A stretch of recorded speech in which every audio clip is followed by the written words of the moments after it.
안녕하세요. 이번 강의에서는 신경망과 딥러닝의 기본 원리에 대해서 설명드리겠습니다.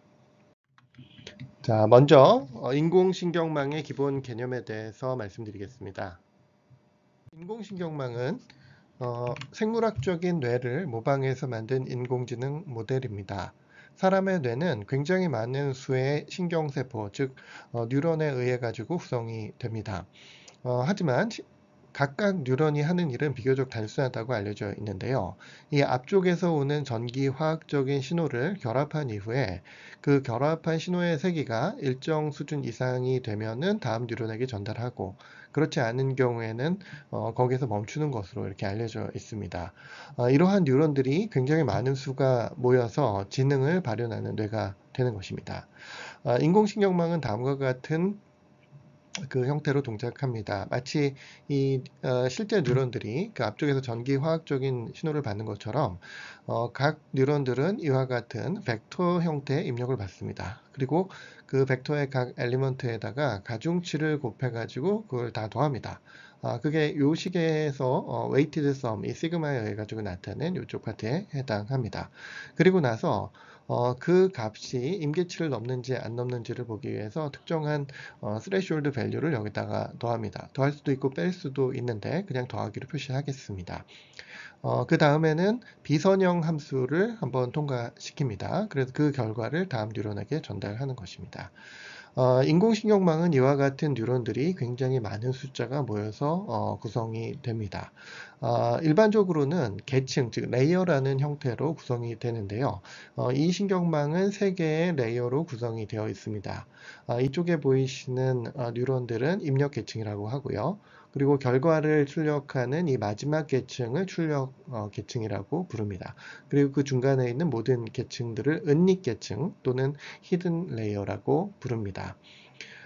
이와 같은 신경망의 굉장히 중요한 특징은요, 신경망의 그 지식이 하나의 강력한 그런 모델이 가지고 있는 것이 아니라 뉴런과 뉴런 사이의 그 연결 가중치, 그러니까 이 식에서는 이 W에 해당합니다. 이 W 값에 의해서 결정이 된다라는 것입니다.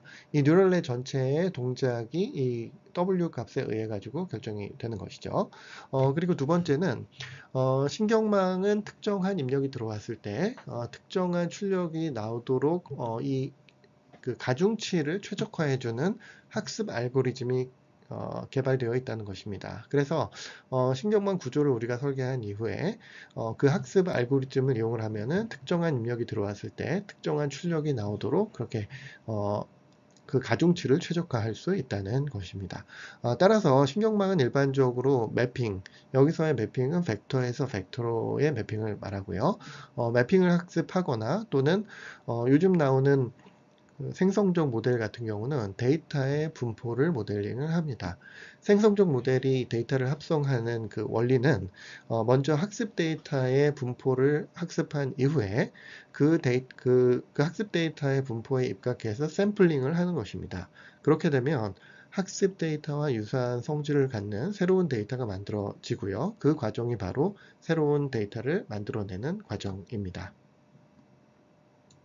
그러면 여기에서 각 신경망 계층이 수행하는 일을 좀 해석해 보도록 하겠습니다. 앞에서 말씀드린 바와 같이 이 계층을 구성하는 각 뉴런들은 입력 정보를 weighted sum이라는 형태로 결합한 이후에 non-linear activation 펑션을 통과시켜서 그 결과를 다음 뉴런으로 전달합니다.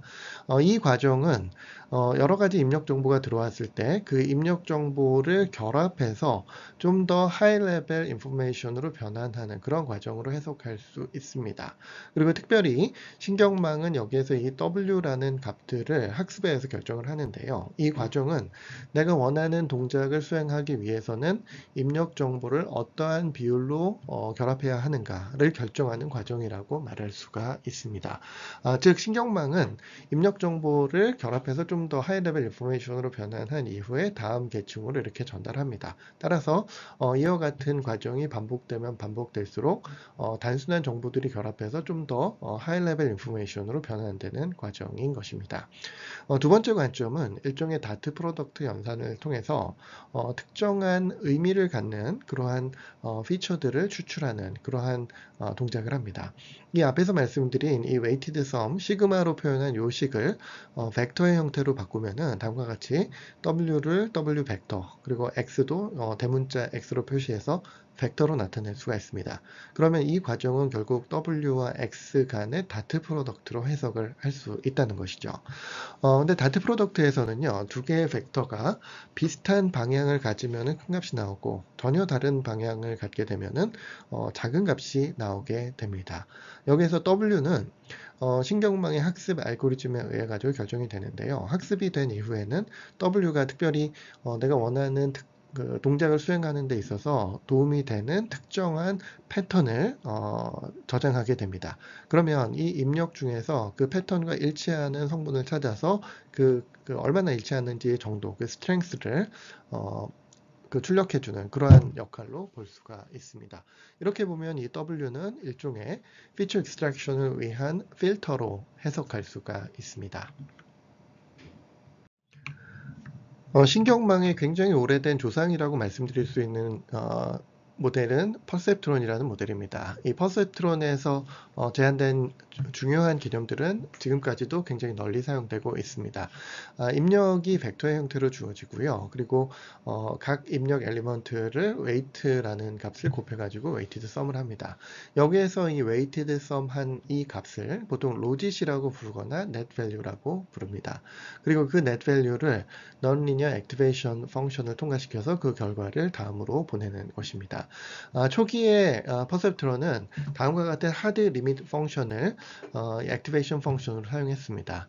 이 threshold보다 큰 값이 들어오면은 플러스 1, 그렇지 않은 경우에는 마이너스 1을 출력하는 것입니다. 이것은 생물학적인 뉴런들이 특정 임계치를 넘어서면은 다음으로 보내고 그렇지 않은 경우는 그렇지 않은 이러한 동작을 모방해서 만든 것입니다. 최근에는 소프트맥스, 시그모이드 그리고 렐로와 같은 다른 액티베이션 펑션들이 사용되고 있습니다. 그러면 여기에서 잠시 액티베이션 펑션이 왜 필요한지에 대해서 설명드리겠습니다. non-linear 액티베이션 펑션이 없다면 결국 신경망은 리니어한 오퍼레이션만을 수행합니다. 이것은 어떠한 매핑을 러닝을 할 때 결국 non-linear한 매핑을 학습할 수 없다는 것을 의미합니다. 따라서 신경망을 이용해서 여러 가지 작업을 수행을 하기 위해서는 non-linearity 액티베이션 펑션이 반드시 필요하게 됩니다. 그리고 두 번째로는 신경망의 출력값이 특정한 어퍼 바운드와 로어 바운드 사이로 제한되게 만들고 싶을 때 액티베이션 펑션을 사용합니다. 또한 로짓 밸류를 확률이라든가 어떠한 특징의 존재 여부, 존재의 정도 뭐 이런 형태로 변환을 하고 싶을 때 액티베이션 펑션을 사용합니다. 예를 들면은 시그모이드 액티베이션 펑션은 다음과 같은 형태를 갖는데요. 신경망의 출력값은 아주 작은 값부터 아주 큰 값까지 다양한 값을 가질 수가 있습니다. 그런데 이 시그모이드를 통과시키면은 0에서부터 플러스 1의 값으로 이렇게 제한을 갖게 되고요. 필요하다면 이 값을 확률 값으로 사용할 수도 있습니다. 그리고 그 외에도 최근에 개발된 그러한 액티베이션 펑션들은 레귤러라이제이션이나 셀프 게이팅 같은 좀 유용한 그러한 성질을 그 출력값이 갖게 만드는 그러한 역할을 합니다. 그 퍼셉트론 초기에는 다음과 같은 하드 리밋 펑션이 non-linearity로 사용이 되었고요. 그리고 2000년대 초반까지는 시그모이드 펑션이 많이 사용되었습니다. 그러다가 2010년대부터는 다음과 같은 렐루라는 펑션이 사용이 됐고요. 그리고 그 이후에는 계속 더 좋은 액티베이션 펑션들이 개발이 되었는데 그러한 액티베이션 펑션들은 뭐 갤루라든가 스위시 같은 그런 펑션들이 있습니다. 자, 그러면 신경망을 이용해서 실제 문제를 푸는 과정을 하나 예를 들어서 설명하겠습니다. 자, 이 신경망은 숫자를 인식하는 신경망입니다. 자, 문제를 간단하게 하기 위해서 숫자는 다음과 같은 가로가 3, 그리고 세로가 4인 그리드의 블랙 또는 화이트의 형태로 표현이 된다고 가정하겠습니다. 자, 이렇게 패턴을 만들어 놓으면요. 이와 같은 임의의 영상을 벡터로 표현할 수가 있습니다. 이 그림에서 보시는 것처럼 검정색은 1, 그리고 흰색은 0으로 표현을 했는데요. 위쪽의 세 칸은 모두 검정색이기 때문에 이 세 개의 엘리먼트가 1이 되고요. 그 다음에 두 번째 칸은 검정, 흰색, 검정이기 때문에 1, 0, 1의 패턴을 갖습니다. 나머지 열도 마찬가지이고요. 이와 같은 형태로 입력 영상을 벡터로 표현하고요. 그리고 이와 같은 패턴이 들어왔을 때 출력해야 되는 정답을 또 벡터로 나타낼 수가 있습니다. 자, 숫자 인식이기 때문에 0에서부터 9까지 10가지의 케이스가 나타나는데요.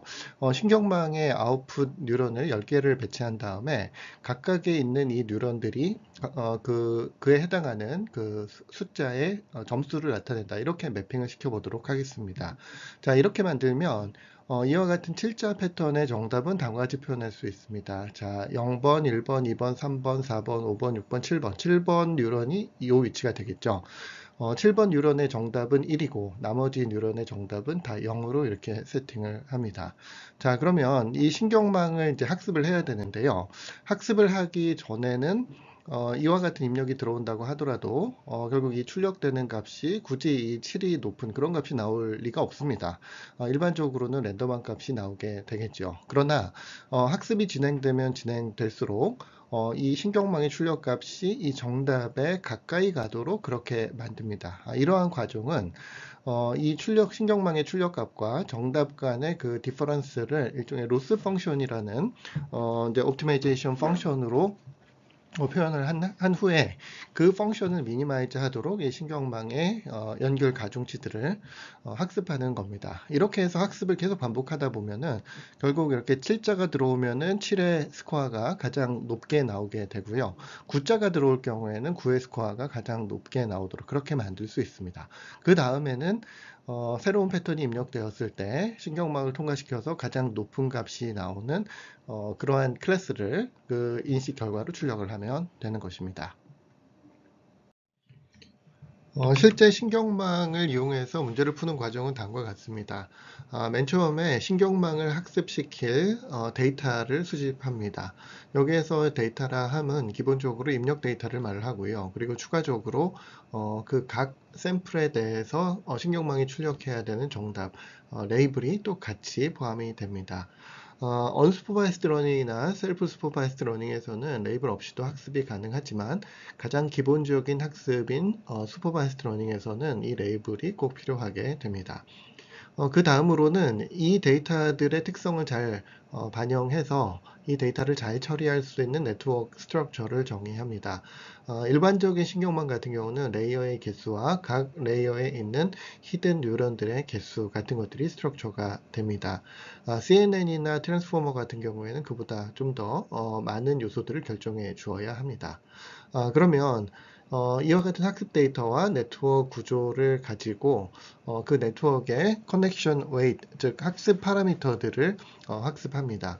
여기에서는 그 트레이닝 샘플들을 네트워크에다가 집어넣고 그 네트워크에 출력하는 그 결과값이 그 정답 레이블로부터 도출한 그 디자이어드 아웃풋하고 가까워지도록 학습을 합니다. 이 과정은 결국 신경망이 내주는 그 출력값하고 정답하고의 그 차이를 미니마이즈 하는 과정이기 때문에 결과적으로 수학적인 미니마이제이션 테크닉, 옵티마이제이션 테크닉이 많이 사용됩니다.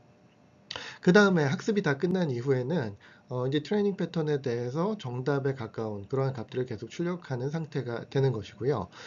그랬을 때는 이제 새로운 패턴, 정말 이 신경망을 이용해서 뭐 인식을 하거나 매핑을 하기 위한 그러한 입력 패턴을 집어넣고 사용하면 됩니다. 다음으로는 멀티레이어 퍼셉트론에 대해서 설명드리겠습니다. 먼저 설명을 위해서 아주 간단한 신경망 하나를 정의해 보도록 하겠습니다. 이 신경망은 두 개의 입력을 받아서 하나의 아웃풋을 출력해주는 신경망입니다. 입력 차원은 2차원이라고 말할 수 있고요. 출력 차원은 1차원입니다. 앞에서 설명드린 것처럼 x1, x2라는 두 개의 엘리먼트가 들어왔을 때 이 웨이트를 각각 곱해가지고 더합니다. 이러한 식을 이런 weighted sum 풀었으면은 이러한 형태가 되겠죠. 이렇게 나타낼 수 있고요. 그리고 그 뒤에다가 어떤 숫자 하나, 스레시홀드 또는 바이어스라고 불리우는 이러한 값을 더합니다. 그 이후에는 non-linear activation function을 하나 통과시키는 것입니다. 자, 일단 이러한 신경망을 클래시파이어로 이용할 때는 디시전 룰을 결정을 해야 되는데요. 다음과 같은 룰을 적용해 보도록 하겠습니다. 입력 패턴이 들어왔을 때 그 신경망의 출력값이 음수인 경우에는 1번 클래스라고 결정을 할 것이고요. 그리고 그 출력값이 양수인 경우에는 2번 클래스로 결정을 하겠습니다. 이런 식으로 클래시피케이션을 수행하겠다는 말입니다. 그 다음에 이 신경망을 학습을 해야 되는데요. 여기서 학습한다는 말은 그 커넥션 웨이트에 해당하는 이 W1과 W2 값, 그리고 여기에 더해지는 스레시홀드 또는 바이어스 값 세타를 결정하는 것을 말합니다. 우리가 원하는 입력에 대해서 그 원하는 출력을 얻기 위해서 이 W1, W2 그리고 세타 값을 적절히 결정해 주면 된다는 뜻입니다.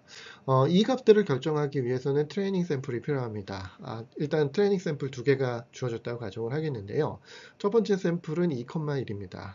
이 말의 의미는 x1에는 2가 들어가고 x2에는 1이 들어간다는 뜻입니다. 그리고 이 클래스의 정답 레이블은 1번 클래스입니다. 그러므로 2,1을 집어넣었을 때 이 출력 값은 음수가 되어야 한다는 말이 됩니다.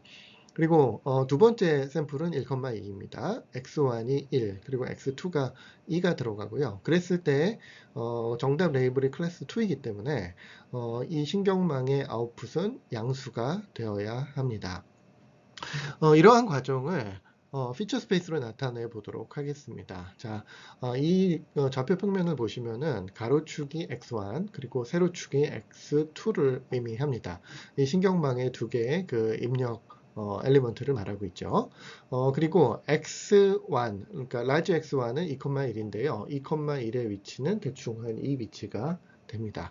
그리고 1,2는 여기가 1, 그리고 여기가 2니까 한 이 위치 정도에 해당되는 것이죠. 그러면 x1 같은 경우는 클래스 1에 속하게 되고요. x2는 클래스 2에 속하게 됩니다. 그러니까 이러한 데이터를 제대로 분류하기 위해서는 어디엔가 클래스 1과 클래스 2를 구분짓는 이러한 바운더리가 있어야 하는 것입니다. 즉, x1은 음수를 출력하고 x2에 대해서는 양수를 출력하는 그러한 디시전 바운더리를 하나 우리가 잘 설정을 하면 된다는 것이죠.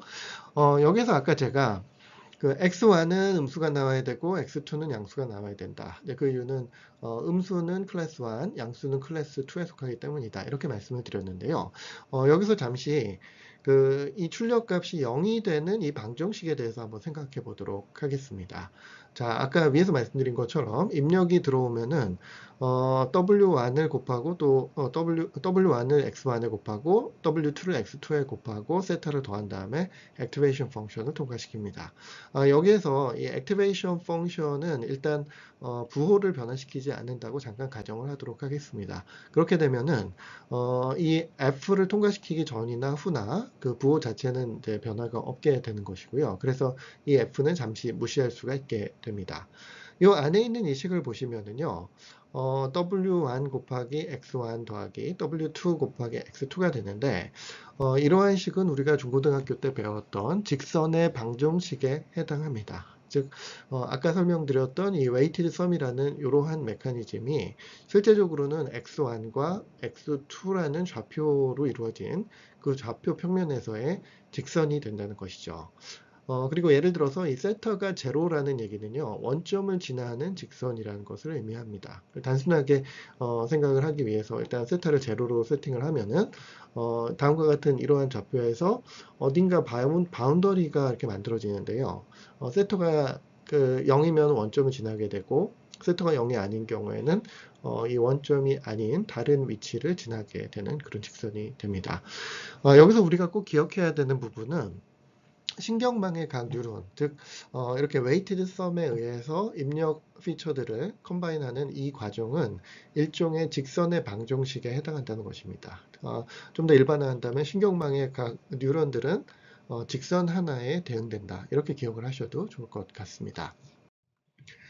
자, 그런데 신경망의 뉴런 하나가 직선을 나타낸다면요, 사실은 직선으로 풀 수 있는 문제만을 이제 학습할 수 있다라는 얘기가 됩니다. 1969년도에 퍼셉트론을 그 한 개의 계층만을 구성을 했을 때는 XOR 문제와 같은 아주 단순한 문제도 풀 수 없다, 이런 것이 증명이 되었는데요. 자, 다음과 같습니다. 자, XOR은 X1과 X2의 값이 같으면은 0, 그리고 다르면은 1이 되는 아주 간단한 논리식입니다. 이것을 X1과 X2로 구성된 좌표 평면에 이렇게 나타내 보면은요, 이렇게 0, 0 또는 1, 1에 해당하는 부분은 출력값이 제로가 되어야 하고요. 그리고 0, 1 또는 1, 0에 해당하는 이 두 개의 좌표는 0이 출력되어야 합니다. 즉, 이 두 개는 클래스 제로에 해당하고 이 두 개는 클래스 1에 해당하는 것입니다. 그런데 신경망을 이용해서 이와 같은 그 샘플들을 제대로 구분을 하기 위해서는요, 직선을 가지고 이 두 개의 클래스를 구분할 수 있어야 합니다. 그런데 이렇게 이 두 개를 하나의 클래스로 묶고 이 두 개를 하나의 클래스로 묶을 수 있는 직선은 존재하지 않습니다. 그렇기 때문에 하나의 계층으로 구성된 신경망으로는 이러한 XOR 문제를 절대로 풀 수가 없게 되는 것입니다. 이 문제는 신경망이 아주 단순한 문제조차도 풀 수 없는 그런 한계점을 갖는다라는 걸 말해주는 것이고요. 이러한 이슈를 극복하기 위해서 여러 개의 계층으로 구성된 신경망을 사용합니다. 이 예제는 앞에서 보여드린 XOR 예제하고 비슷한 예제입니다. 자, 여기에는 샘플이 3개가 있는데요. 1번과 3번 샘플은 클래스 2번에 속하고요. 2번 샘플은 클래스 1에 속합니다. 이 X1과 X2로 이루어진 평면상에서 이 세 개 샘플을 제대로 구분할 수 있는 바운더리를 찾는 것은 쉽지 않습니다. 자, 그러나 직선을 2개 이상을 사용하면 좀 문제가 풀릴 수 있습니다. 이와 같이 1번과 2번 샘플을 구분해주는 직선 H1을 하나 만들고 2번과 3번을 구분해주는 H2라는 직선을 이제 만들 수가 있습니다. 자, 이를 위해서 원래 입력 피처인 X1과 X2를 입력으로 받는 두 개의 퍼셉트론 뉴런을 이렇게 정의하도록 하겠습니다. 여기에서 Y1은 H1에 대응되는 뉴런이고요. H2는 Y2라는 뉴런에 이렇게 대응이 됩니다. 그리고 동작하는 방식은 마찬가지로 X1과 X2에 각각의 이 weight 벡터 W들을 곱해가지고 계산을 합니다. 자, 이렇게 놓고 보면은 X1과 X2의 값에 따라서 Y1과 Y2의 값이 바뀌게 되는데요. 그 부분을 표로 정리해 보도록 하겠습니다. 자, 1번 샘플 같은 경우는 H1보다 위쪽에 있습니다. 그렇기 때문에 Y1의 값이 양수의 값을 갖는다고 예측할 수가 있고요. 그리고 H2보다도 더 위쪽에 있습니다. 그러니까 Y2 역시도 양수의 값을 갖게 됩니다. 샘플 2 같은 경우는 H1보다는 아래쪽에 있으나 H2보다는 위쪽에 있습니다. 그러니까 Y1은 그 음수의 값을 갖게 되고요. Y2의 값은 양수의 값을 갖게 됩니다. 샘플 3 같은 경우는 H1, H2 모두보다 더 아래쪽에 있기 때문에 Y1과 Y2가 둘 다 음수의 값을 갖게 됩니다. 자, 그러면 이와 같은 계층을 이용을 해서 X1, X2로 이루어졌던 평면을 Y1, Y2로 바꾸도록 하겠습니다. 자, 1번 샘플 같은 경우는 Y1과 Y2가 둘 다 양수가 나오기 때문에 이쪽 사분면에 위치하게 됩니다. 2번 샘플 같은 경우는 Y1은 마이너스, 그리고 Y2는 플러스의 값을 갖기 때문에 이쪽 사분면에 위치하게 되고요. 세 번째 샘플은 둘 다 음수이기 때문에 이쪽 사분면에 위치하게 됩니다. 이 상태에서 직선 하나로 이 샘플들을 이쪽은 클래스 1, 이쪽은 클래스 2로 구분하는 것은 얼마든지 가능합니다. 따라서 다음과 같이 Y1과 Y2를 입력으로 받는 두 번째 계층을 만들어서 이 O라는 값을 계산을 하게 되면은요, 원래 x1, x2로 이루어졌던 이와 같은 평면을 y1과 y2로 변환을 해주는 이 첫 번째 레이어하고, 그리고 그 좌표 평면에서 이 바운더리를 표현해주는 이 O라는 뉴런, 이렇게 해서 두 개의 레이어로 구성된 신경망을 생각할 수가 있습니다. 이와 같은 신경망을 사용을 한다면 이처럼 x1, x2 평면에서 잘 구분되지 않는 패턴들도 얼마든지 좌표 변환을 통해서 학습이 가능해집니다. 다음으로는 신경망의 학습에 대해서 설명드리도록 하겠습니다. 신경망의 학습을 위해서는 일단 트레이닝 샘플이 있어야 하고요. 그리고 그 샘플에 대한 정답 C가 있어야 합니다. 이 클래스 레이블 C로부터 신경망이 내줘야 하는 desired output을 정의할 수가 있습니다. 이 신경망의 desired output은 원핫 벡터로 표현을 하는데요.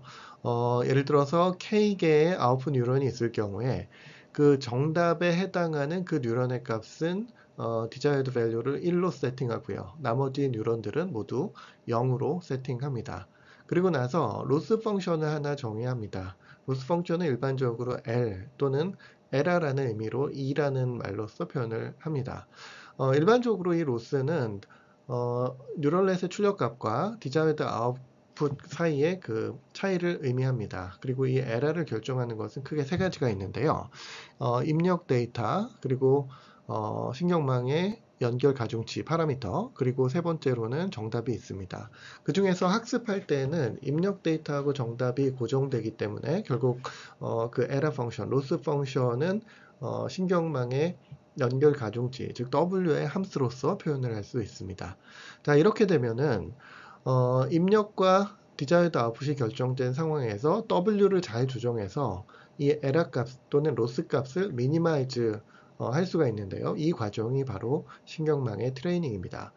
이를 수식으로 나타내면 다음과 같습니다. 이 에러 자체가 입력과 desired output이 결정된 상황에서는 W의 함수를 표현할 수 있고요. 이 W를 최적화함으로써 에러를 미니마이즈 합니다. 즉 에러를 미니마이즈 할 수 있는 그때의 W의 값이 우리가 학습을 통해서 찾으려고 하는 그 W가 되는 것입니다. 일반적으로 이러한 W는 그레디언트 베이스드 알고리즘이라고 하는 방식에 의해서 계산을 하는데, 이는 주로 벡터 미분에 의해서 계산하는 방식입니다. 예를 들어서 아까 잠시 설명드렸던 숫자 인식기 신경망을 생각해 보도록 하겠습니다. 숫자 인식에 있어서 desired output은 다음과 같은 형태의 원핫 벡터로 표현을 할 수 있고요. 그리고 신경망이 내주는 아웃풋 값을 이와 같은 continuous한 벡터로 표현할 수 있습니다. 그러면 그 로스 또는 에러 값은 신경망의 아웃풋 값하고 desired output 간의 차이에 의해서 정의를 하게 됩니다. 실제 신경망의 학습에서는 신경망이 출력한 값과 desired output 값의 그 차이를 로스 펑션에 의해서 표현합니다. 이를 위해서 몇 가지 변수를 정의를 할 텐데요. xni는 n번째 레이어의 i번째 뉴런의 액티베이션 밸류를 나타내는 변수입니다. 자, 여기에서 n을 뉴럴넷의 전체 신경망 레이어의 개수라고 정의를 하면은요, X의 캐피탈 N은 아웃풋 레이어의 출력 값이 됩니다. 즉 신경망이 내주는 최종적인 아웃풋 벡터가 되는 것이고요. 그 중에서 C번째 뉴런은 클래시피케이션의 경우는 C번째 클래스를 상징하게 됩니다. 그리고 desired output은 다음과 같이 D1부터 DC까지의 값으로 주어진다고 가정하겠습니다. 가장 간단한 로스 펑션은 민스퀘어드 에러라고 불리는 펑션입니다. 일단 신경망이 내준 그 출력 값하고 desired output 값의 그 차이를 계산한 다음에 차이를 전부 제곱을 해서 다 더합니다. 그리고 C로 나누게 되면 여기서의 C는 전체 클래스의 개수이죠. 그 mean squared error, 그러니까 에러를 제곱한 후에 그 평균을 취했다라는 식으로 해석할 수가 있게 됩니다. 여기에 일반적으로 2분의 1을 곱하게 되는데요. 이 곱하는 이유는 이 식을 미니마이즈 하기 위해서 미분을 하게 되는데, 미분을 하게 되면은 이 지수 2가 앞으로 나와서 곱해지게 됩니다. 이랬을 때 2분의 1과 상쇄돼서 없어지게 되면은 뒤쪽에 수식 전개가 간단해지기 때문에 여기에 2분의 1을 인위적으로 곱하게 됩니다. 이 민스퀘어 에러는 일반적으로 리그레션 태스크에서 굉장히 많이 사용되고 있습니다. 그리고 리그레션 태스크의 경우는 아웃풋 뉴런이 어떤 값이든 자유롭게 갖게 만들기 위해서 액티베이션 펑션을 사용하지 않고 그냥 아이덴티 펑션을 사용을 합니다. 그러나 클래시피케이션 태스크에 대해서는 민스퀘어 에러를 많이 사용하지 않습니다. 물론 실제로 사용이 가능하긴 하지만 크로스 엔트로피라고 불리우는 클래시피케이션에 좀 더 효과적인 로스 펑션이 있기 때문입니다. 이 크로스 엔트로피는 다음과 같은 식으로 정의가 되고요. 신경망의 출력값을 확률로 해석을 하고 그 확률에다가 로그를 취한 후에 디자이어드 아웃풋 값을 곱하게 됩니다.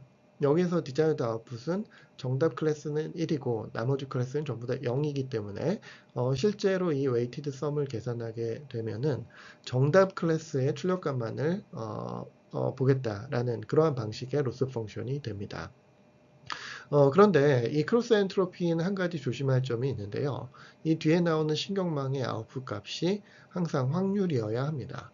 그래서 클래시피케이션을 수행을 할 경우에는 마지막 이 레이어에다가 소프트맥스라는 액티베이션 펑션을 가합니다. 이 소프트맥스는 다음과 같이 생겼는데요. 일단 net value, 즉 로짓 값에다가 exponential을 취하는데 이렇게 함으로써 모두가 0이 되도록 그렇게 변환을 합니다. 그리고 모든 뉴런의 그 exponential 된 값을 다 더해서 분모에다 집어넣습니다. 이렇게 만들면 일종의 노멀라이제이션을 한 효과가 있기 때문에 모든 C에 대해서 이 값을 다 더했을 때 정확하게 1이 나오게 됩니다. 그렇게 되면 소프트맥스의 출력값이 각 밸류는 0에서 1 사이이고 모두 더했을 때 1이 되기 때문에 확률의 조건을 만족하게 된다는 것이죠. 그래서 크로스 엔트로피를 사용할 경우에는 무조건 아웃풋 레이어의 액티베이션 펑션을 소프트맥스를 사용을 해야 합니다. 로스 펑션이 정의되었다면 그 로스 펑션을 최소화할 수 있는 W를 찾아내는 것이 바로 신경망의 학습 원리입니다. 예를 들어서 로스 펑션이 W에 따라서 다음과 같이 변한다면 시작점을 W를 이렇게 초기 설정을 하고 이 W를 점점 이동시켜 가면서 로스 펑션의 값이 최소화가 되는 그 지점을 찾아내는 것입니다. 이 과정에는 미분이 사용됩니다. 그리고 그 미분을 벡터에 대해서 적용을 하면은 그레디언트라고 부르는 것입니다. 자, 예를 들어서 현재 W가 이곳에 있다고 가정을 하면은 이곳에서의 그 로스 값은 이렇게 되고요. 그 다음에 미분을 했을 때는 이 곡선의 기울기가 나오게 됩니다. 자, 이 경우는 증가할수록 로스가 감소하기 때문에 마이너스 값이 나오게 될 것입니다. 우리가 그 어떤 펑션을 미니마이즈 하고 싶을 때에는 그 그레디언트의 반대 방향으로 W를 이동시키면 됩니다. 예를 들어서 이 지점에서는 그레디언트가 마이너스인데요. 그 반대 방향은 플러스 방향이 되겠죠. W가 이곳에 있었다면 플러스 방향으로 이렇게 보내게 되면은 점점 로스 펑션이 아래쪽으로 내려오게 됩니다. 반대로 W가 이곳에 있었다면은 이곳에서의 그레디언트 밸류는 플러스 값이 나오게 됩니다. 그러면 플러스의 마이너스 방향이니까 이 왼쪽 방향이 되겠죠. W를 왼쪽 방향으로 이동시키면 로스 펑션을 점점 줄일 수가 있습니다. 이와 같은 원리는 하이 디멘전으로 구성된 W에 대해서도 동일하게 적용됩니다. 이렇게 2차원의 W라고 가정을 하면 W1, W2에 대해서 로스 펑션이 이와 같은 형태로 등고선처럼 표현이 될 것입니다. 이 가운데 쪽이 미니멈이 되겠죠. 그렇게 되면 그 그레디언트 벡터를 뭐 다음과 같은 형태로 표현을 할 수가 있는데요. 그 에러 펑션을 W의 각 엘리먼트로 편미분한 그러한 벡터를 그레디언트라고 부릅니다. 이 그레디언트가 각 현재 지점에서의 그 로스가 증가하는 가장 빠른 속도로 증가하게 되는 방향을 바로 이 그레디언트가 표현을 하게 됩니다. 근데 우리는 그 로스 펑션을 최소화하기를 원하기 때문에 그레디언트 방향의 반대 방향으로 이동을 시킴으로써 그 W를 점점 최적화할 수 있다는 것입니다. 예를 들어서 현재의 위치가 W라고 하면은요, 다음과 같은 그레디언트를 계산합니다. 이 그레디언트의 값은 다음과 같이 그 로스 펑션을 파라미터 W로 미분한 그러한 벡터가 되겠고요. 그렇게 되면은 로스를 감소시키는 방향을 찾아낼 수가 있게 됩니다. 근데 실제로 W에다가 마이너스하고 그레디언트를 취하게 되는데요. 이때는 에터라고 하는 값을 곱해가지고 이동을 시킵니다. 이 에터는 한 번에 어느 정도 이동할지를 결정을 하는 그러한 스케일러 값이고요. 이 값을 보통 러닝 레이시라고 부릅니다. 실제 실험에서는 이 에타의 값이 상당히 작은 값으로 설정이 되는데 보통 한 1000분의 1에서 한 10,000분의 1 정도의 값이 널리 사용됩니다. 그 다음으로는 딥러닝에 대한 설명을 드리도록 하겠습니다. 딥러닝은 지금까지 설명드린 신경망이 발전되어서 만들어진 방법론입니다. 일반적인 신경망과의 차이점은 굉장히 많은 숫자의 레이어로 구성된 심층 신경망, 즉 딥 뉴럴 네트워크를 사용한다는 점입니다. 아까 말씀드린 바와 같이 신경망의 각 레이어들은 입력 정보 또는 아래쪽에서 올라오는 이 정보들을 weighted sum이라는 형태로 결합해서 더욱 하이 레벨 피처를 만들어내는 역할을 합니다.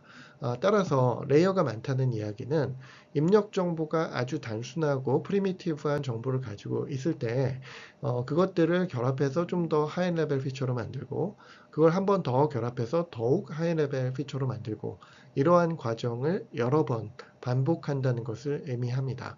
따라서 심층 신경망을 이용하는 딥러닝에서는 입력 피처를 상당히 여러 번 앱스트랙션 과정을 거치기 때문에 매우 고급 정보를 추출할 수 있게 되는 것입니다. 한 가지 예를 제가 보여드리도록 하겠습니다. 이 예제는 컨볼루션 네트워크라고 하는 신경망이 각 계층에서 어떠한 내용을 학습했는지를 시각화한 결과입니다. 첫 번째 레이어에서는 다음과 같은 정보들을 학습했습니다. 이 내용을 잘 보시면 어떤 대각선 방향 또는 수직 수평 형태의 그런 엣지 성분을 추출하기도 하고요. 그리고 평평한 영역의 어떤 색깔 정보를 표현하기도 합니다. 좌우간 상당히 픽셀의 간단한 조합으로 계산할 수 있는 단순한 특징들이 학습이 된 걸 볼 수가 있고요. 그리고 두 번째 레이어로 가게 되면은 이 첫 번째 레이어에서 추출한 이런 특징들을 적절히 조합함으로써 좀 더 복잡하고 고급 정보를 학습하게 됩니다. 세 번째 레이어로 가게 되면 이와 같은 정보를 한 번 더 결합해서 더욱더 하이 레벨 피처를 추출하게 되고요. 네 번째 레이어까지 가게 되면 강아지 얼굴 수준에 해당하는 상당히 하이 레벨 피처를 러닝하게 됩니다.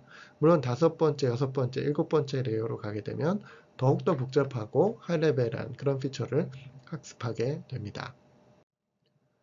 실제 뉴럴넷의 뎁스가 깊어지면 어떠한 효과가 나타나는지를 잠깐 말씀드리겠습니다.